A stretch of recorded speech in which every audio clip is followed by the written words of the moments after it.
post-game celebrations in the NFL are Facebook Live now, so this is us. We're going to the Super Bowl. It's going to be a great show. These assholes at the other media companies have had an extra day and a half to prepare. Okay, welcome to Talking Football Live's early Super Bowl party presented by Buffalo Wild Wings. I'm Kevin Clark. Robert Mays joins me. Danny Kelly joins me. All of us are from TheRinger.com. We're here to talk about the Super Bowl, an incredible matchup, best offense in the league against the best defense in the league. Before we get started, one thing we want from you guys is prop bets.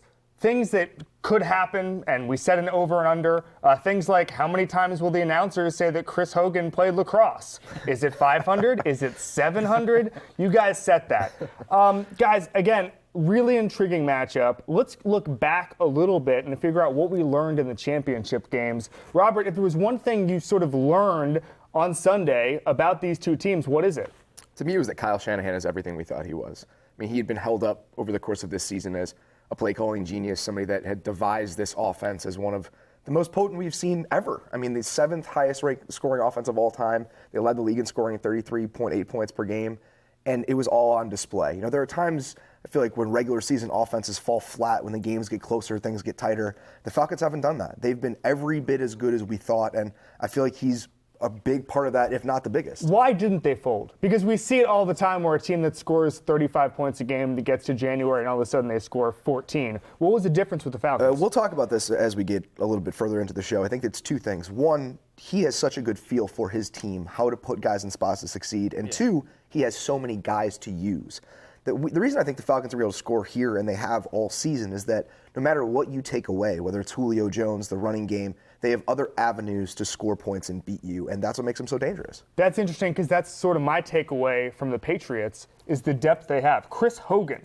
I cannot believe, I mean, first of all, there's two separate things here. The fact that the other 31 GMs let Chris Hogan get to the Patriots when it was so obvious that a slot receiver who played lacrosse, who, came on a cheap contract, I cannot believe that this guy found his way to the Patriots. And then, Perfect of course, Belichick human.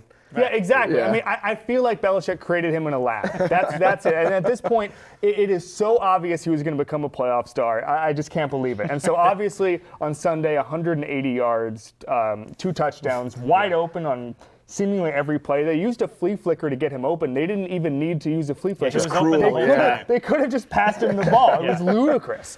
And so, I mean, the fact that they have this depth, they like to spread the field out wide, 5 receivers, 4 receivers.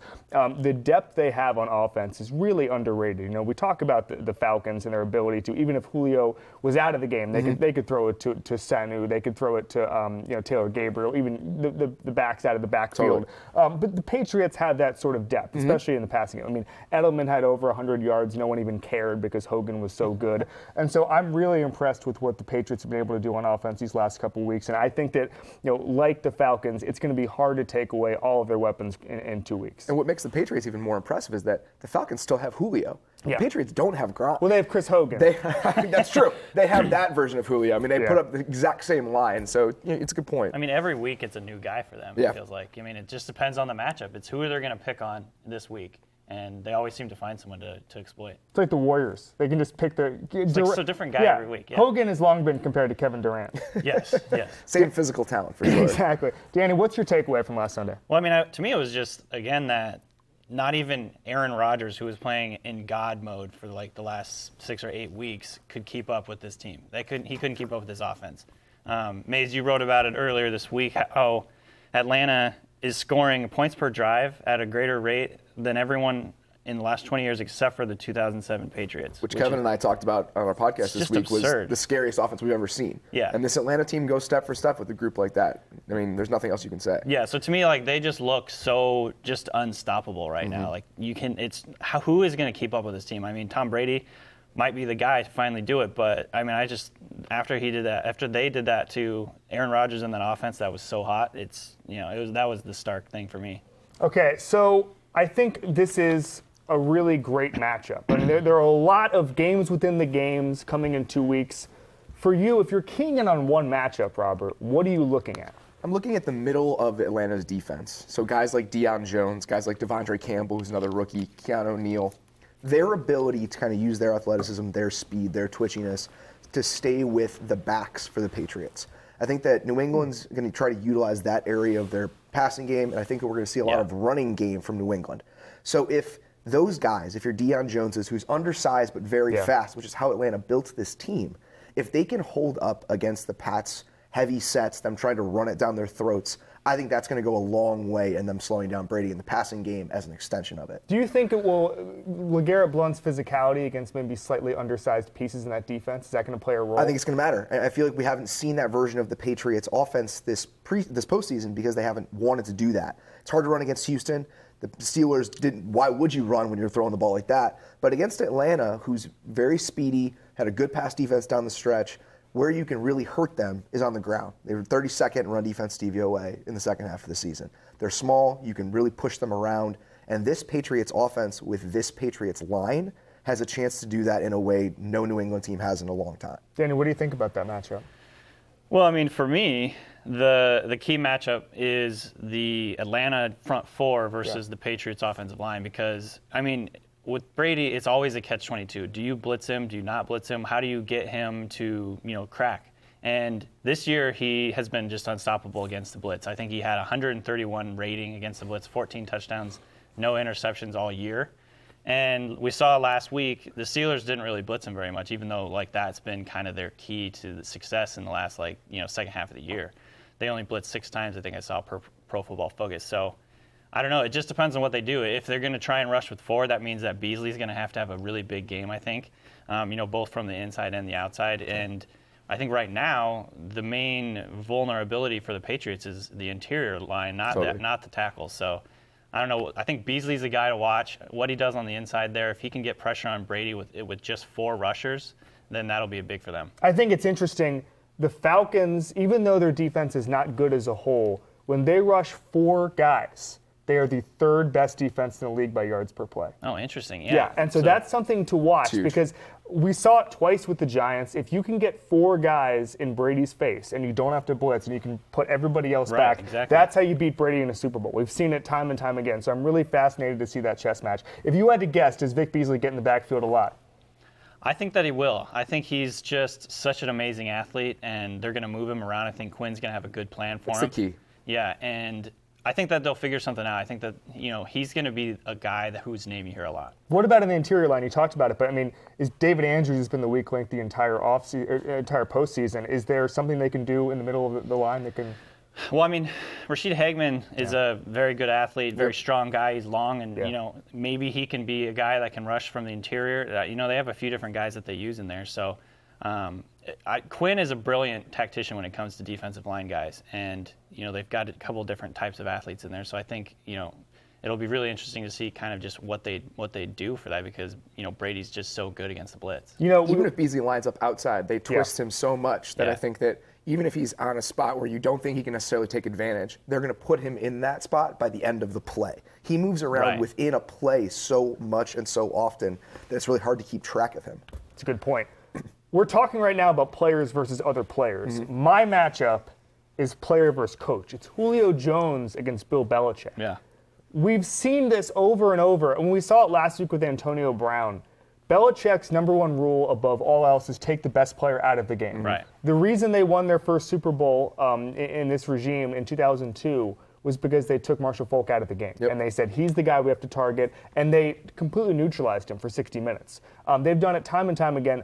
Julio Jones is almost certainly going to be that target in 2 weeks. And so I'm intrigued to see what they do. I think it will probably be a similar plan to what they did with Antonio Brown last week, which is put Malcolm Butler on him basically the whole game and then have a safety crash down. But, I mean, I'm intrigued to see, do they try to hit the crap out of him at the line? I mean, what is it? What exactly will the game plan be? Because with 2 weeks to prepare, he's going to have something, and it's not going to be just the basic defense. I feel like, if you look at the way they bracket a receiver, it's not just they do it. They got like a dozen ways to do it. It's very creative, and it's hard to scheme for that because you have no idea where the help is going to be coming from. So that's one thing to keep in mind. What I think the Patriots are going to do just as a general plan, they played a lot of too high safeties this year. And I think the reason they were able to do that is because Alan Branch is playing out of his mind. They trust their run defense. So I could see them playing a ton of too high and saying to the Falcons, we dare you to run it. Right. We don't think you can push us around the way we can on the other side, and we're going to show you that look to say, come get us, and they're going to dare them. That's exactly what they're going to do. Danny, what do you think about this matchup? Yeah, I mean, I totally agree. I think Atlanta's plan will probably be to try and run and try and get them to come out of that too high stuff, because that way they can just do their play action stuff a lot more effectively. If you only have one guy deep, that means they love to do the things where they roll Ryan out and have like several different levels of receivers down the field. And I think that they're just going to come out and try and run the ball, and if they can do that, that's going to be really good for their game plan, because then they can just build through that. And something to watch, Alex Mack isn't practicing this week. Came out today that he has an ankle injury. He will not be practicing until the game happens. Or this entire week, we'll see what happens next week. And he holds the key to that run offense. Yeah. So if he's not 100%, I mean, Alan Branch is playing so well right now, it's going to matter. Okay, now we get to the interesting stuff.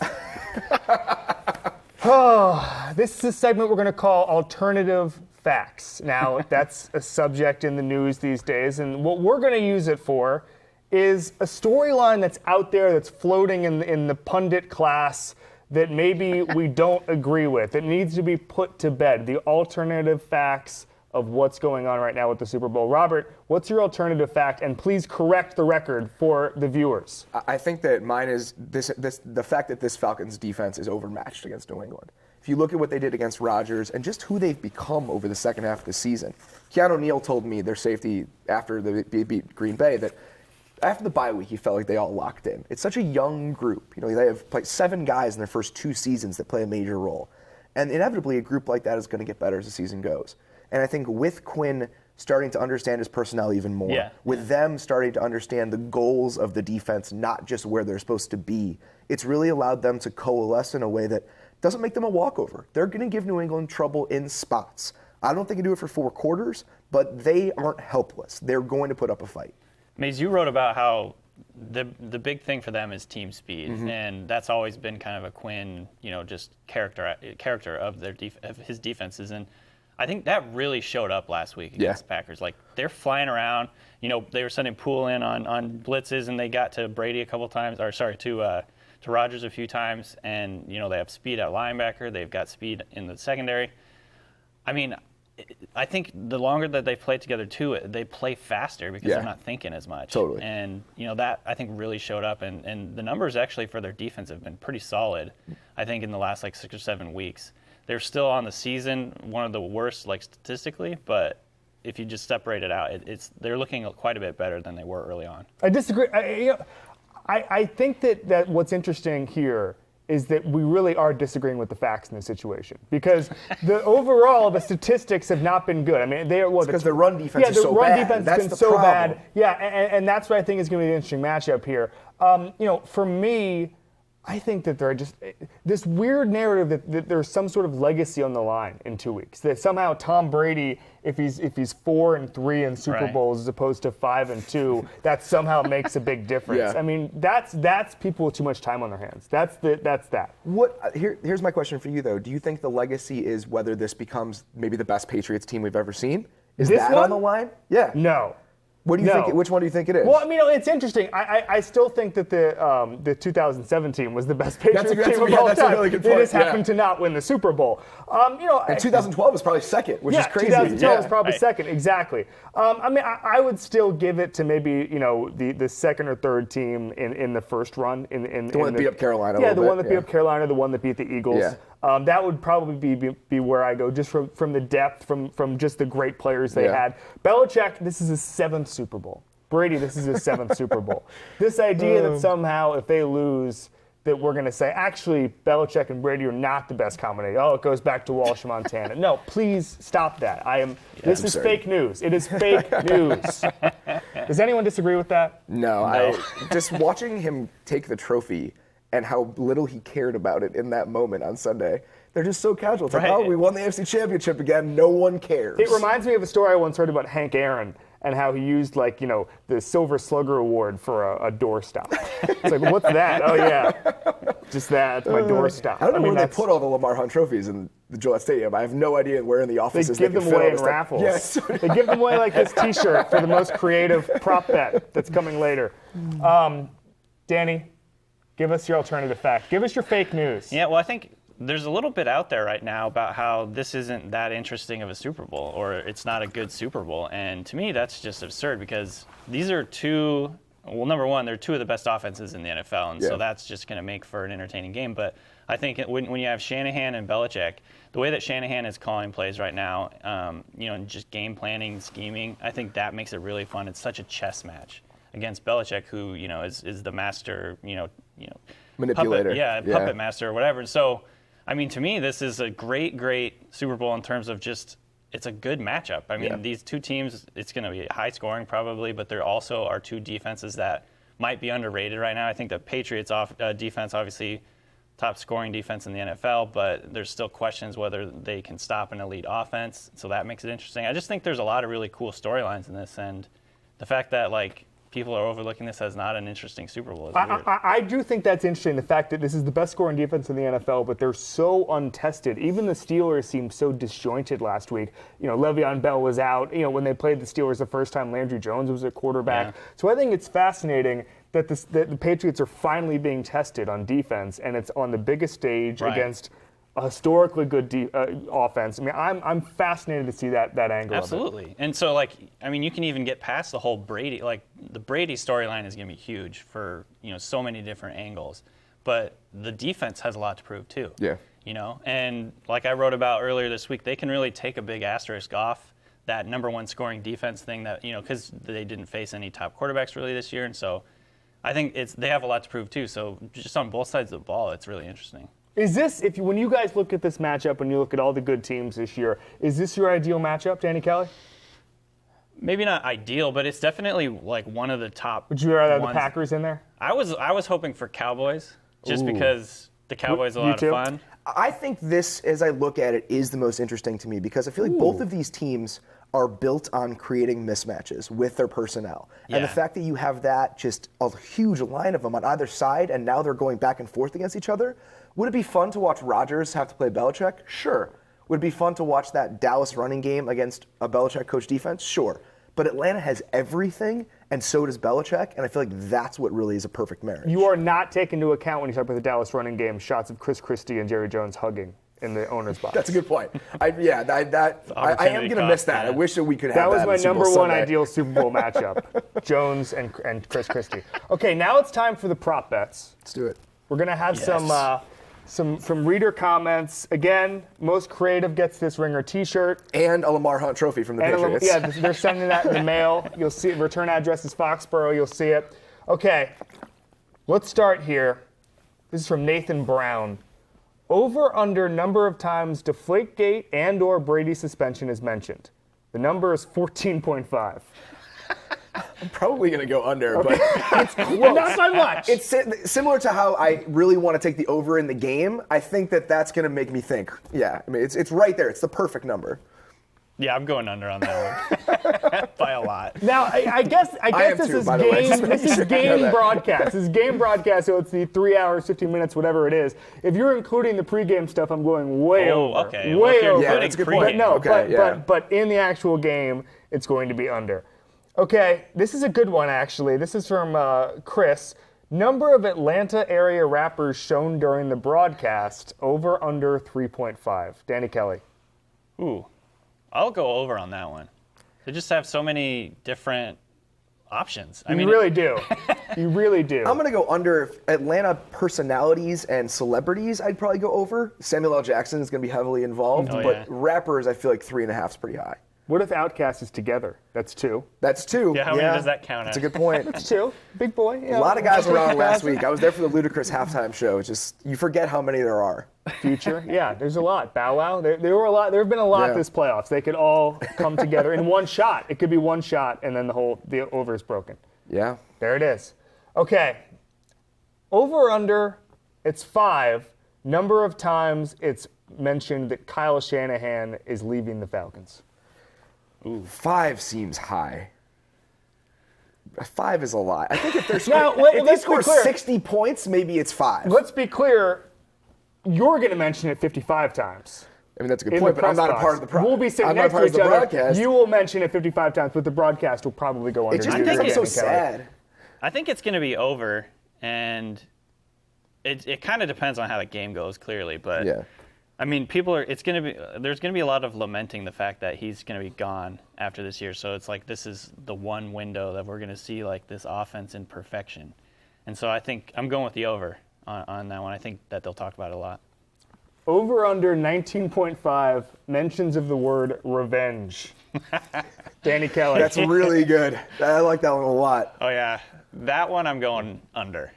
I think they'll find other ways to say it. I think it's going to be... They're steamed. They're miffed.